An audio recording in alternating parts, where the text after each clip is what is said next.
Udah? Baik, Assalamualaikum warahmatullahi wabarakatuh. Kami dari kelompok buat resep makanan dengan judul resep kita akan mempresentasikan proyek akhir untuk mata kuliah manajemen proyek. Perkenalkan, nama saya Aurel Abelia Kansya. Saya Salma Alfia Johar. Saya Zahra Sakinah. Mari kita mulai.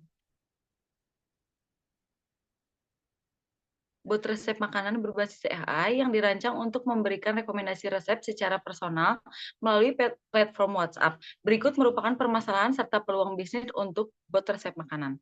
Yang pertama, pengguna kesulitan mencari resep makanan yang sesuai kebutuhan, spesifik seperti batasan diet, bahan yang tersedia, ataupun preferensi resep yang sesuai. Poin kedua, proses ini dapat dilakukan secara interaktif. Poin ketiga, layanan digital yang personal dan responsif dan diintegrasikan dengan platform populer yaitu WhatsApp.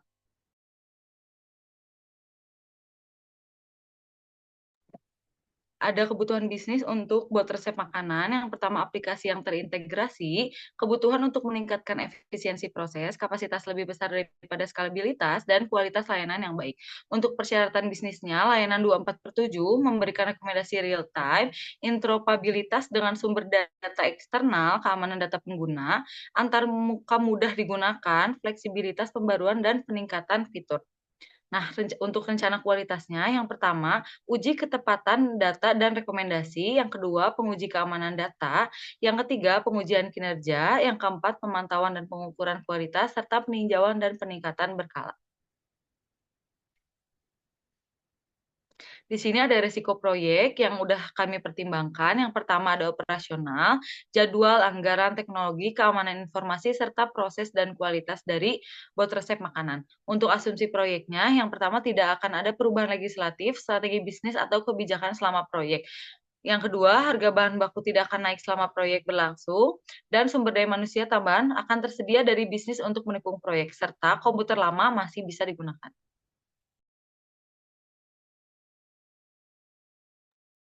Lalu untuk proyek inisiasinya, latar belakang proyek ini, masyarakat cenderung mendapatkan informasi resep dan buku masak atau tayangan televisi yang tentu saja terbatas dan tidak dapat diakses setiap saat. Oleh karena itu, buat resep makanan hadir sebagai solusi inovatif yang menggabungkan kebutuhan konsumen akan informasi kuliner yang cepat dengan teknologi yang semakin maju.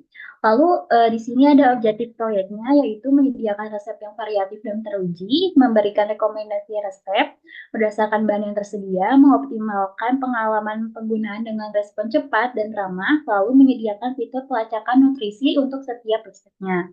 Di lingkup geografis, proyek ini akan dimulai dari area Pulau Jawa, khususnya kawasan metropolitan seperti Jabodetabek, Bandung Raya, dan Surabaya. Pemilihan wilayah ini didasarkan pada pertimbangan infrastruktur teknologi yang memadai dan tingginya penetrasi penggunaan smartphone serta internet. Kemudian lingkup proyek ini yang pertama ada inisiasi yaitu membuat rencana awal untuk pengembangan resep makanan termasuk menetapkan visi dan tujuan proyek secara keseluruhan serta menunjuk tim proyek dan peran masing-masing anggota kantor proyek akan didirikan untuk mengelola sumber daya dan koordinasi selama proyek berjalan. Yang kedua ada planning. Planning ini merumuskan rencana terperinci, mencakup pengumpulan kebutuhan pengguna, merancang fitur utama seperti pencarian resep berdasarkan bahan, rekomendasi, resep, dan informasi nutrisi. Lalu ada execution, itu melaksanakan pengembangan buat resep makanan sesuai dengan rencana yang telah ditetapkan. Kegiatan utama meliputi coding, pengujian modul secara bertahap. Lalu ada closure, ini merampungkan proyek dengan merilis buat resep makanan ke platform yang ditentukan seperti aplikasi atau situs web dan menginformasikan pengguna tentang fitur-fitur utamanya. Lalu lingkup proyek ini, buat ini tidak akan mencakup pengembangan sistem point of sales or POS untuk restoran, sistem manajemen inventory bahan makanan, atau layanan pesan antar makanan. Untuk lingkup produk ini, yang pertama ada modul pencarian resep, modul rekomendasi resep, modul penyesuaian resep, dan modul informasi nutrisi. Dampak bisnis dari resep bahan makan ini, yang pertama ada personil atau individu. Proyek ini akan meningkatkan efisiensi kerja tim customer service dengan memberikan jawaban otomatis untuk pertanyaan terkait resep sehingga mengurangi beban kerja individu dalam menangani permintaan terkait resep dan informasi gizi. Bagian duanya ada proses, yaitu implementasi buat resep makanan akan mempercepat proses pelayanan pelanggan, khususnya dalam memberikan informasi resep dan rekomendasi makanan. Bagian tiga yaitu biaya, keamanan data juga akan meningkatkan karena adanya kontrol akses dan enkripsi data yang ditetapkan pada sistem bot, sehingga menjaga data pelanggan tetap aman. Lalu ada dampak sistem. Yang pertama itu ada investasi. Investasi ini memerlukan pengembangan perangkat lunak atau software untuk bot seperti biaya pengembangan sistem platform, langganan API untuk data resep, dan pelatihan AI. Bagian duanya ada interoperabilitas, yaitu bot resep makanan dapat terintegrasi dengan sistem lain seperti aplikasi pencarian resep, platform media sosial, dan pengiriman makanan. Bagian tiganya prosedur operasional, yaitu penggunaan bot resep makanan dapat mengubah prosedur operasional dalam cara pengguna mencari dan memilih resep. Hasil akhirnya yaitu tempat fisik baru, yaitu komponennya platform digital untuk bot kecocokan antarmuka pengguna UI, yaitu sistem berbasis aplikasi mobile yang memungkinkan pengguna untuk mengakses bot resep makanan dengan mudah. Lalu ada infrastruktur teknologi, yaitu infrastruktur server dan API resep, yaitu server cloud untuk mendukung penyimpanan resep, data pengguna, dan pelatihan model AI. Selanjutnya ada proses interaksi pengguna, yaitu sistem percakapan berbasis AI dan rekomendasi feedback pengguna, yaitu pengembangan AI chatbot yang mampu berinteraksi dengan pengguna untuk menawarkan resepnya. Lalu ada sistem pengukur dan evaluasi, yaitu pengukuran efektivitas resep buat makanan, proses untuk mengevaluasi dan menganalisis kinerja bot dalam memberikan rekomendasi resep yang relevan. Untuk organisasi proyeknya, yaitu stakeholder. Yang pertama ada CEO, yaitu sejalan dengan visi dan strategi perusahaan. Lalu ada pengontrol keuangan, keselarasan dengan anggaran perusahaan, dan potensi ROI dari penggunaan bot dalam jangka panjang. Lalu ada kantor kesehatan keselamatan, guna untuk standar kesehatan, keamanan pangan, dan kepatuhan terhadap regulasi. Badan pemerintah, yaitu kepatuhan dengan undang-undang terkait keamanan dan privasi data pengguna, badan industri teknologi, kepatuhan dengan kode etik terbaik dalam pengembangan AI dan penggunaan teknologi. Peran pemangku kepentingan, yaitu ada sponsor, grup peninjau, project manager, quality manager, procurement manager, communication manager, project office manager, dan anggota tim. Lalu pelanggan, customer itu ada pengguna umum, yaitu komunitas pengguna aplikasi bot, industri kuliner dan restoran, pemilik atau pengelola restoran, dan tim pengembangan produk, yaitu manajer produk. Lalu tanggung jawabnya dari project sponsor ini menetapkan tujuan strategis dan visi untuk proyek bot resep makanan. Project review ini untuk melakukan tinjauan progres proyek terhadap milestone. Project Manager mengelola perencanaan, pelaksanaan, dan pengawasan proyek. Quality Manager untuk merancang dan menerapkan rencana kualitas proyek. Procurement Manager untuk mengelola proses pengadaan bahan, perangkat, dan layanan untuk proyek. Communication Manager untuk mengembangkan dan melaksanakan strategi komunikasi proyek. Lalu yang terakhir ada Project Office Manager untuk mengelola dokumentasi proyek dan memastikan penyimpanan yang tepat.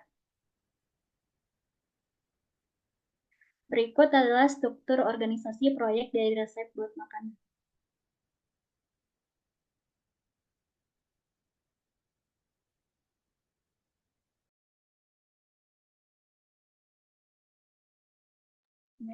Berikut merupakan project plan berupa Gantt chart. Di sini ada timeline kita dalam membuat bot resep makanan, dimulai dari Januari 2025 dan diakhiri dari Desember 2026.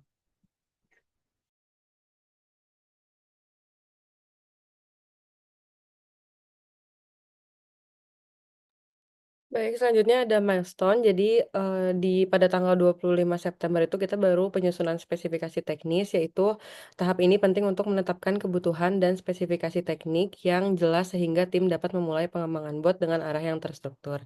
Yang kedua, di tanggal 9 Oktober itu udah selesai pengembangan bot versi beta.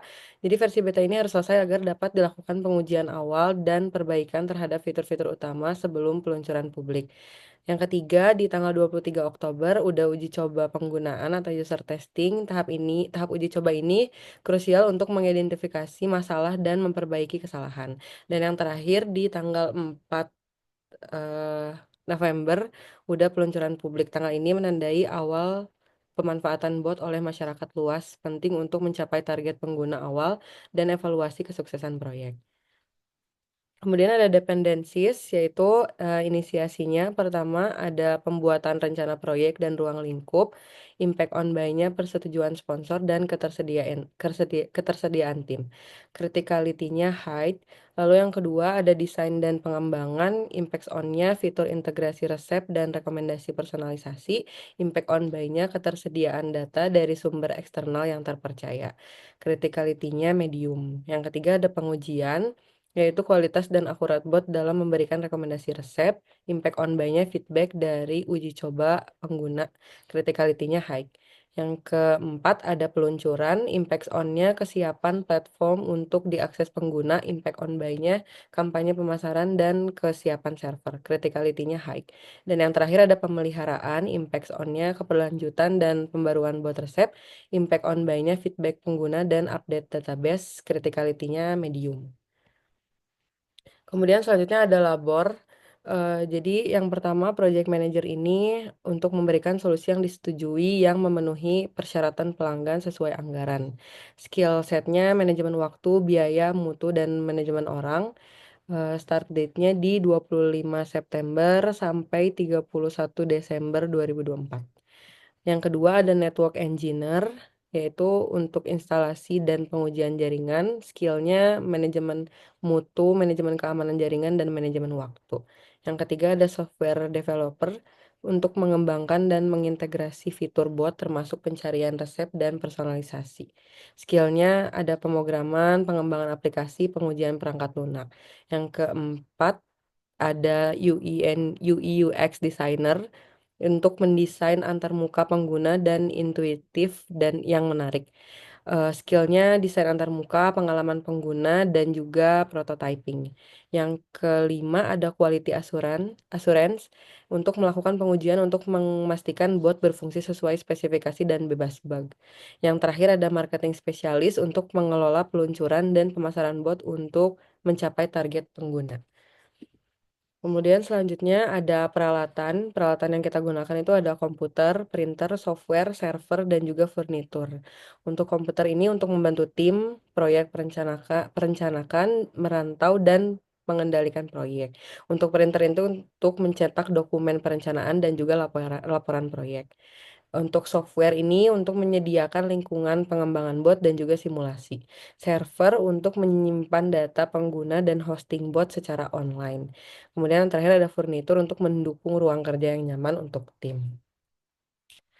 Kemudian selanjutnya ada material. Materialnya ini ada komputer consumable-nya, ada printer cartridge, printer paper, ada disk for backup, kemudian stationery-nya seperti notebook, pulpen, spidol, dan juga sticky note.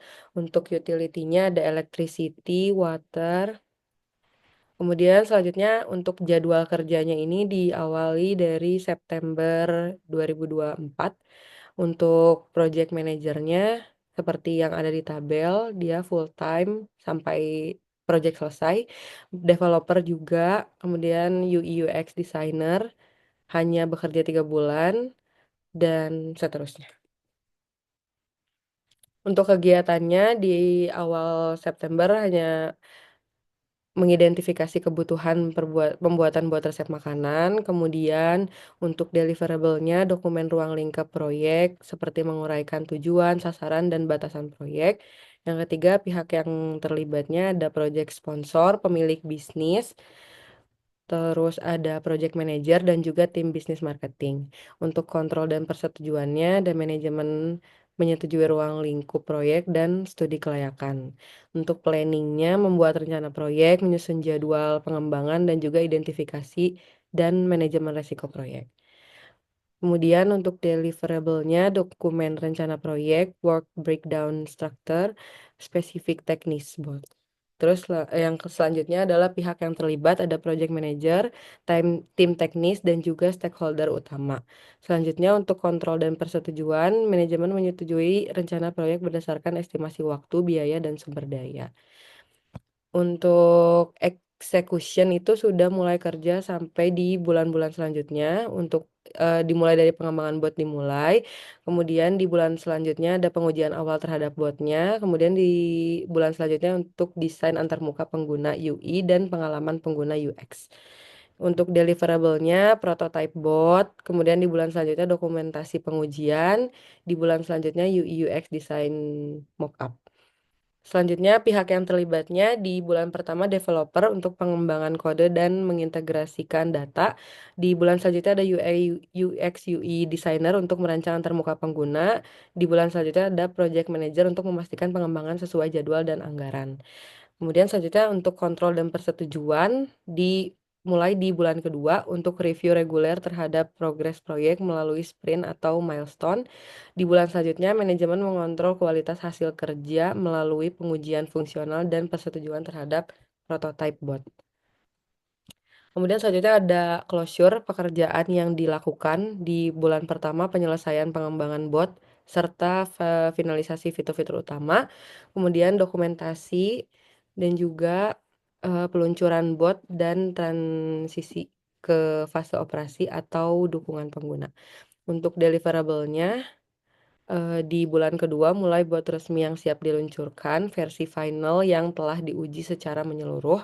Di bulan selanjutnya, dokumentasi proyek termasuk paduan dan penggunaan, pemeliharaan, dan pelajaran yang dipetik. Di bulan terakhir, laporan proyek akhir, ringkasan proyek termasuk pencapaian dan masalah yang dihadapi. Selanjutnya ada pihak yang terlibat di bulan pertama ada project manager, developer, dan stakeholder. Untuk kontrol dan persetujuannya di bulan kedua evaluasi akhir oleh manajemen dan persetujuan dari sponsor proyek. Selanjutnya ada forecast cost. Jadi untuk pengembangan bot ini membutuhkan developer WhatsApp API untuk integrasi WhatsApp API menggunakan Twilio atau lainnya. Estimasi biayanya di 15 juta. Begitu juga selanjutnya untuk integrasi bot resep dan integrasi API seperti Edamam atau Sponacular. Selanjutnya untuk hosting dan infrastruktur, cloud hostingnya membutuhkan estimasi biayanya sekitar 12 juta, database iCloud-nya membutuhkan estimasi sekitar 10 juta. Jadi totalnya termasuk pemasaran, promosi, pemeliharaan juga estimasi biayanya sekitar 90 juta. Untuk labornya, untuk gaji-gaji yang dipekerjakan seperti project manager, developer, itu estimasi biayanya 20 juta per bulan, developer 18 juta per bulan, begitu juga selanjutnya.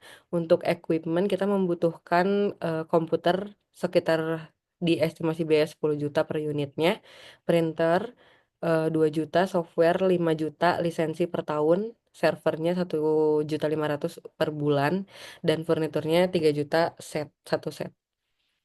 Kemudian untuk materialnya seperti printer cartridge, printer paper, disk for backup, notebook, pulpen, spidol, sticky notes, seperti yang pada tabel berikut. Untuk administrasinya seperti legal fee itu membutuhkan uang 5 juta, insuransinya 2.500.000, accounting fee-nya 2 juta. Untuk biaya lainnya ada marketing dan advertising atau iklan itu di eh, estimasi biayanya 5 juta dan training for staff-nya 4 juta. Kemudian untuk financial plan-nya kita menggaji sesuai jadwal kerja dari pekerja-pekerjanya seperti project manager di full dari bulan pertama sampai akhir sekitar 60 juta dan begitu juga selanjutnya seperti pada tabel. Dan total dari biaya-biaya biaya-biaya equipment, labor, dan juga material itu estimasinya di 360 juta 260 ribu. Untuk financial plan-nya, pekerjaan yang dilakukannya itu mengeluarkan biaya sekitar 1 juta di awal dan lainnya. Untuk total financial plan di kegiatannya sekitar 195 juta.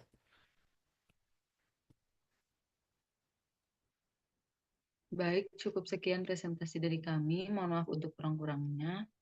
Wassalamualaikum warahmatullahi wabarakatuh.